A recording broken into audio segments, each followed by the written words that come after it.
2 weeks from today is Ash Wednesday. That means a week from this Sunday is Transfiguration Sunday, which always is the Sunday before Lent. Today, I'd like to look ahead a bit and consider the Transfiguration. Let's hear these words from Luke's Gospel. Now, about 8 days after these sayings, Jesus took with him Peter and John and James and went up on the mountain to pray. And while he was praying, the appearance of his face changed and his clothes became dazzling white. Suddenly they saw two men, Moses and Elijah, talking to him. They appeared in glory and were speaking of his departure, which he was about to accomplish at Jerusalem. Now Peter and his companions were weighed down with sleep, but since they had stayed awake, they saw his glory and the two men who stood with him. Just as they were leaving him, Peter said to Jesus, Master, it is good for us to be here. Let us make 3 dwellings, one for you, one for Moses, and one for Elijah. Not knowing what he said. While he was saying this, a cloud came and overshadowed them, and they were terrified as they entered the cloud. Then from the cloud came a voice that said, This is my son, my chosen. Listen to him. When the voice had spoken, Jesus was found alone, and they kept silent, and in those days told no one any of the things they had seen.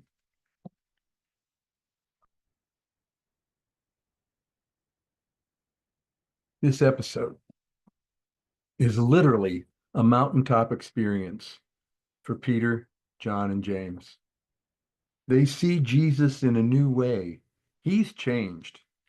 He's a different entity. And he's with Moses and Elijah, two figures from the Hebrew Bible who had their own mountaintop experiences. Moses met God on Mount Sinai through a burning bush. Elijah on Mount Horeb experienced God as a still small voice. The disciples acknowledge the significance of the moment and want to erect shrines for these three biblical heroes.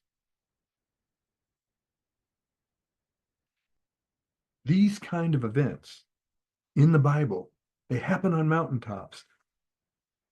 And we describe the glory of the revelation of God as mountaintop experiences. But what I want us to think about today is what happens to Peter, James, and John when they come down off that mountain. They find a crowd of people disappointed that the disciples are unable to cast a demon out of a young boy, and the disciples can't explain why.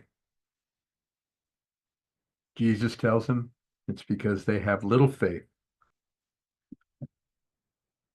Isn't it interesting that immediately following a mountaintop epiphany, the disciples are beaten by a demon that possesses a young boy because they have little faith? I believe the lesson here for us is that mountaintop experiences make us feel close to God. They make us feel good.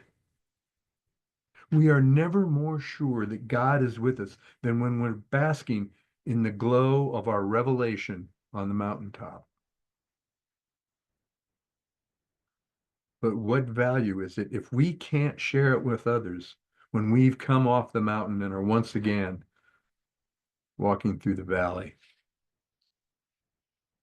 It's easy to have faith when we're on top of the mountain, but we probably need it most when we're facing the shadows in the valley. Nothing articulates this better in my mind than one of my favorite poems. It's entitled, It's in the Valleys I Grow by Tracy Mayfield. Sometimes life seems hard to bear, full of sorrow, trouble, and woe. It's then I have to remember that it's in the valleys I grow. If I always stayed on the mountaintop and never experience pain, I would never appreciate God's love and would be living in vain. I have so much to learn, and my growth is very slow. Sometimes I need the mountaintops, but it's in the valleys I grow. I do not always understand why things happen as they do, but I'm very sure of one thing. My Lord will see me through. My little valleys are nothing when I picture Christ on the cross. He went through the valley of death. His victory was Satan's loss. Forgive me, Lord, for complaining when I'm feeling very low. Just give me a gentle reminder that it's in the valley I grow.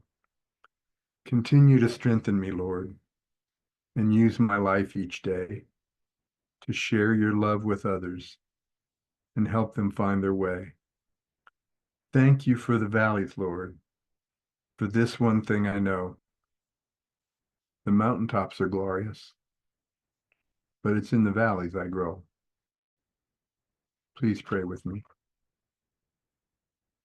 Divine Creator, we come before you today thankful for the many gifts in our lives, gifts we sometimes forget to appreciate.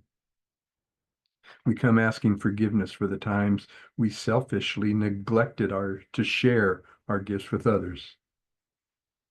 We seek the strength of faith to minister to those whom we meet that are in need, the lonely, the ill, the frightened, the grieving, the hungry, the addicted, the homeless.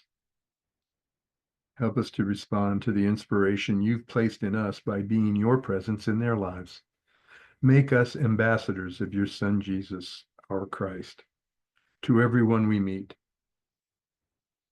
Help us to keep ever mindful of the glory of our mountaintops and that you are just as present with us in the shadows of our valleys.